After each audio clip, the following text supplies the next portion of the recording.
பட்ஜெட்டில் விலை குறையும் பொருட்கள், விலை அதிகரிக்கும் பொருட்கள் முழு விவரம் குறித்து இந்த ஒரு வீடியோவில் பார்க்கலாம். நிதியமைச்சர் நிர்மலா சீதாராமன் தனது 8வது பட்ஜெட்டை தாக்கல் செய்துள்ளார். இதில் பல்வேறு பொருட்கள் மற்றும் சேவைகளின் விலைகளில் ஏற்படும் மாற்றங்கள் குறித்து அறிவிப்பும் வெளியாகியுள்ளது. அதன்படி பார்க்கும்பொழுது மலிவான பொருட்களுடைய வரிசையில் உயிர்காக்கும் மருந்துகள், 36 புற்றுநோய் மற்றும் அரிய நோய் மருந்துகளுக்கு அடிப்படை சுங்கவரி விலக்கும் நீட்டிக்கப்பட்டுள்ளது.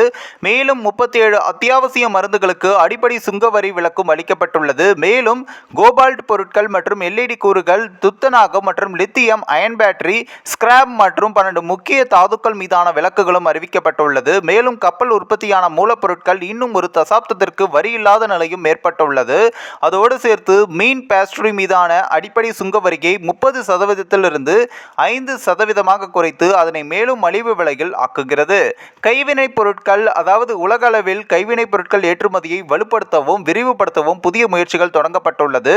அதோடு சேர்த்து ஈரமான நீல தோல் அடிப்படை சுங்க வரியிலிருந்து முழுமையான விலக்கு அளிக்கப்பட்டுள்ளது. தோல் பதனிடுபவர்கள் மற்றும் தோல் ஏற்றுமதியாளர்கள் அதிகரிக்கிறதே என்றே கூறலாம்.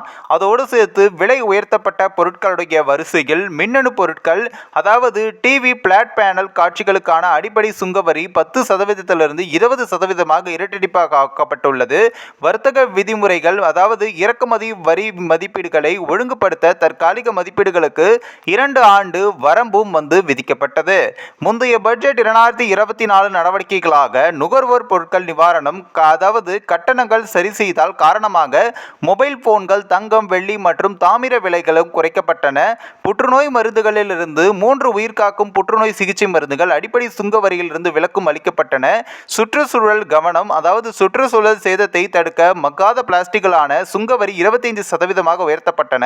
தொலைத்தொடர்பு துறை உள்நாட்டு உற்பத்தியை ஊக்குவிப்பதற்கான குறிப்பிட்ட தொலைத்தொடர்பு உபகரணங்கள் 10% 15% சுங்கவரி உயர்வையும் எதிர்கொண்டன.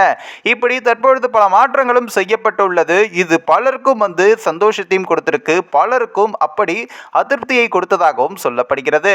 உங்களுடைய கருத்துக்களை நீங்க மறக்காம கமெண்ட்ஸ்ல சொல்லுங்க.